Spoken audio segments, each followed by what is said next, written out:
jour, car ce matin, le général président s'est entretenu avec la directrice adjointe du Fonds gabonais d'investissement stratégique en toile de fond.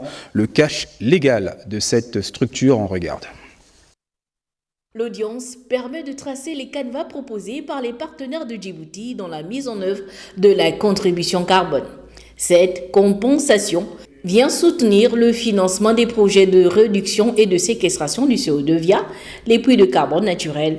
Le marché de ce gaz est une source de financement vert et durable pour le Gabon qui absorbe des millions de tonnes de dioxyde de carbone.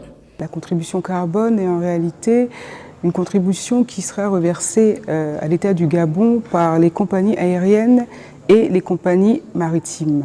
Contribution qui, à date, est versée dans les pays occidentaux d'Europe, donc les pays d'origine de toutes ces compagnies, mais dont les 50% redevables à nos pays, à date, ne sont pas versés du fait de l'absence de cadre juridique. Nous sommes donc venus échanger avec le président de la République pour la mise en place de ce cadre juridique qui nous permettra, in fine, de percevoir cette contribution pour le compte de notre pays.